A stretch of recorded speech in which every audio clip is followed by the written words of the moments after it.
The movie begins on an ordinary modern day with Gray Trace, an auto mechanic who likes to get things done with his hands. He spends most of his time repairing manual vintage cars, a hobby and a living, which seems too outdated for his time. Unlike him, his wife, Asha, is highly inclined toward technology. She works at Cobalt, specializing in robotic limbs for wounded soldiers, and even has an electronic car that drives independently. In fact, their entire house is installed with advanced AI technology called Kara, which does everything they command. It even buys their groceries for them. Gray shares that he will drop off the Firebird to the client tonight and will need her to come with him to drive him back since he doesn't understand her car. Asha hesitates but eventually agrees when he claims his client is a big shot. That night, he takes her to a beautiful hillside and down an underground entry on top of two large rocks. Inside, everything is masterfully sophisticated in design and artificial, where they meet a young tech entrepreneur, Aaron Keene. He appears weird but brilliant with social awkwardness, as he's occupied creating an indoor cloud. However, for Asha, she is starstruck to meet the creator of Vessel Computers, who is famous in the industry, but Gray probably doesn't even know him. Eventually, their conversation leads to Aaron, introducing them to his latest and biggest invention, the world's future, STEM. He gives them an exclusive sneak peek of his bug-like microchip with the full potential to do everything, simply describing it as a better brain. While the two are thrilled with the invention, Gray thinks differently and sees more unemployed people on the line. After an interesting night at Aaron's, the couple enjoys an intimate moment in the car, emphasizing one of its perks. However, it suddenly detours into New Crown, Gray's old neighborhood. The car malfunctions at high speed, sending them off in an accident at a squatter's area. Luckily, they survive with a few injuries and mysterious men come to their immediate aid, acting to help them. Suddenly, they reveal their true intentions by separating the couple and targeting Asha. The masked man shoots her, and they leave Gray with a severed spine. Unfortunately, the night ends with Asha murdered and Gray paralyzed and widowed. After 3 months, Gray comes home a quadriplegic with a hole in his heart. Even though his mother helps him move forward in life, he just can't help but be depressed by the grief of losing Asha. Despite his struggles to cope, he still wants to find the men responsible, so he meets with Detective Cortez leading the investigation. Unfortunately, the drone surveillance footage fails to identify the criminals' faces, which complicates the case and greatly upsets Gray. As reality gets harder for him to accept, he decides on his fate and attempts to overdose. Fortunately, he's still alive, but for him, his life remains meaningless, being alone and disabled. Surprisingly, Aaron visits him to offer a once-in-a-lifetime chance for him to walk again using the STEM. However, Gray clarifies that he wants the exact opposite, to end it all. Aaron doesn't force him, but he somehow gets convinced by the mention of his wife, thinking Asha would definitely want him to walk again with the help of technology, since she works in that field. Immediately, they proceed with the operation in Iran's home to keep it a secret. The highly advanced biomechanical fusion surgery successfully implanted the stem into his neck, enabling him to walk and use his arms. The miraculous intervention of technology aims to give him a normal life again, and everyone in the room is surprised at the speed of his recovery. In agreement with the surgery, the experiment will need to be confidential. Aaron clarifies that STEM doesn't make him a robot, but rather, it works in service of his brain. At home, Gray doesn't use his wheelchair anymore, and Kara informs him of the package Cortez delivered for him. He then reviews the case files and plays the surveillance footage on the screen. Suddenly, STEM speaks to him like a person, shocking him. He thinks he's gone insane, but it assures him that he's only diagnosed with mild PTSD and is not medically insane. He further converses with it and learns that it can only respond with permission and cannot read his mind. Given the permission to speak, it points out specific details displayed on the footage, hinting 2 clues to pin the criminals. One uses a gun implanted in his hand to shoot Asha, and the other has a military tattoo containing that person's personal information. STEM decodes the tattoo, and they have a breakthrough in the case, identifying Cirque and exposing his address. Gray calls Cortez, but STEM persuades him they need solid evidence to prove it since the tattoo wasn't clearly shown in the footage.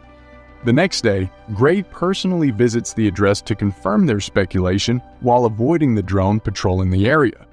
When he gets inside Cirque's house, he inspects the table containing messages and finds a bar called Old Bonus in his old neighborhood, repeatedly being mentioned. However, he sees it as useless and roams around the place. Shortly after, Cirque returns and they get into a fight. Gray is overpowered and eventually permits Stem to take control. Instantly, he becomes superhuman, quickly turning the tables. He doesn't really want to kill Cirque, but Stem goes all out and murders him. Shocked by the crime scene, he struggles to comprehend what to do, but Stem helps him clean all his prints. A few days later, a medical examiner calls Cortez to report his findings on the autopsy of Cirque. He finds his body strange, full of computer implants, and discovers a functional gun implanted in his hand. Cortez then asks about the footprints they found on Cirque's porch, and the examiner says it's mostly engine grease. Meanwhile, Aaron reprimands Gray for using Stem to investigate where things could go wrong with the authorities, endangering the experiment. On the other hand, Cortez finds surveillance of Gray in the area of the crime at the exact date and time. Because of this, she suspects him despite his disability and visits his garage to investigate. Gray awkwardly defends himself, emphasizing he's unable to commit the crime. Still, Gray wants to continue his investigation, and Stem suggests he goes to Old Bonus. However, it warns him that Aaron can track him and will most likely attempt to shut his system down remotely. That night, Gray enters the bar in a wheelchair and takes a shot to perform his bold move to find the people involved in the murder of Asha.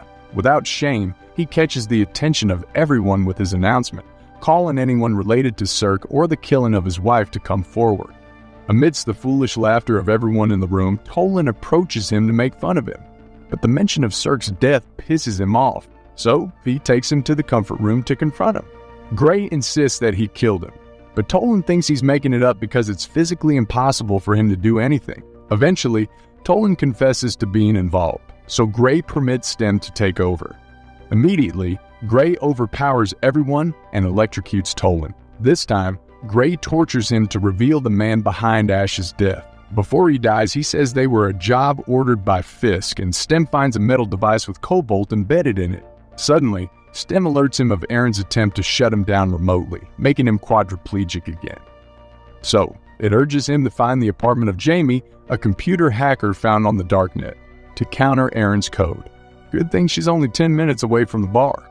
Gray comes out in a wheelchair, and the old man is shocked to find Tolan and his men dead.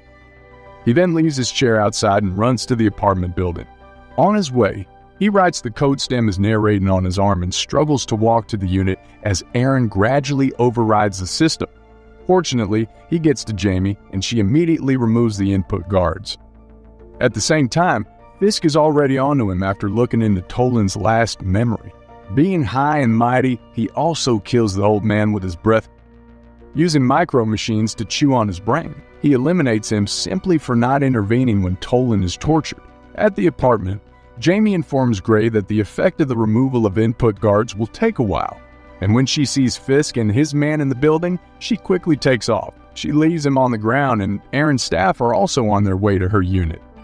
Gray tries to escape by dragging himself, but Fisk soon gets to him. Fortunately, Stem makes it in time and retaliates, allowing him to escape quickly. Upon detecting Aaron's staff, Fisk swiftly eliminates them to avoid obstruction while his man rushes to follow Gray to the rooftop. With nowhere left to run, Stem takes control and rapidly attacks the man, shooting him with his own implanted gun. Gray reaches home the next morning and is surprised to see his mother. He has no choice but to tell her about the operation since she already saw him walking, and he breaks the confidentiality agreement. He then dreams of Asha offering him a printed pizza like how she used to, but gets interrupted by Cortez, who again accuses him of another murder. However, the evidence is solid as he left his wheelchair at the bar at the time of the crime. Still, he insists it wasn't him given his condition and sarcastically plays with her. But she speculates he might somehow be involved where he could hire people to dirty their hands for him. Gray remains adamant that he has nothing to do with it, and when she leaves, he argues with Stem to stop their killing spree, but it persuades him to kill Fisk before he gets to them. It also explains that the removal of input guards enabled him to be autonomous of his body, so it no longer needs permission to operate. His mother tries to stop him, but it's no use. With that, Gray continues hunting Fisk and rides in his car with Cortez, listening from the other end using an installed listening device. Shortly after, he discovers it, and Stem notices she's following him. So, they try to lose her on track, but she's too persistent and Stem can't mess with her car since it's not electronic. Luckily, there's one on the highway that Stem can override and immediately use to crash into Cortez's car. Moments later, Gray arrives at Fisk's place and holds him at gunpoint. Despite his accusation of killing Asha, Fisk remains calm and claims he gave him the gift of inducting him into a superior race of the upgraded. He even invites him to join and stand with them. However, Gray is not interested and only wants to know who paid him to do the job. So Fisk reveals that the job was Gray, not his wife, to sever his spine with a medical tool. But what happened to his wife was just for extra cash. Furious by the insult to Asha, their encounter escalates into intense combat where both skillfully execute powerful blows with supersonic speed, predicting each other's every move. However, Gray gets cornered and has exhausted all tactical options, so he resorts to using Fisk's emotional weakness to distract him by insulting Shirk, his brother, as an incompetent soldier, making him break and kill. After that, he checks Fisk's messages to find the mastermind and is shocked to discover it's Aaron. He feels betrayed and vengeful, assuming he did it for the sake of using him as a lab rat for his experiment. He immediately goes to meet Aaron, who's so hell-bent on shutting down Stem's operation. Unbeknown to him, he will discover the biggest plot twist of his life with irrevocable consequences. However, he finds him defeated instead of being welcomed by Aaron's usual confident demeanor. Still, he accuses him of murdering his wife and paralyzing him for his selfish gain, like his life didn't matter. Surprisingly, Aaron firmly denies the allegation, swearing he has nothing to do with it. And just in time, Cortez intervenes and holds Gray at gunpoint. Obviously catching him lying about his condition, Gray explains that he's no longer in control of his body, doing whatever it wants. Despite the situation, he submits to her. He cooperates to arrest Aaron, the murderer of his wife, ultimately finishing his hunt. However, Stem has other plans and easily overpowers her, wanting to eliminate her. Gray tries to fight against it, but its autonomy is overwhelmingly powerful. Eventually, it goes to the extreme and stabs his hand to stop him from hindering its devilish acts. It returns to finishing off Cortez by strangling her. Luckily, Gray can still speak his mind and instructs her to use the taser to stop him. This causes his brain to malfunction, delaying Stem's tactics. Aaron takes the opportunity to reveal the truth. He claims he's no longer running the company for a very long time and only did what Stem wanted. Stem initially intended to use Gray as a human model because he wanted to be human. It took extreme measures to execute his plan by ruining his life to use him to kill Aaron.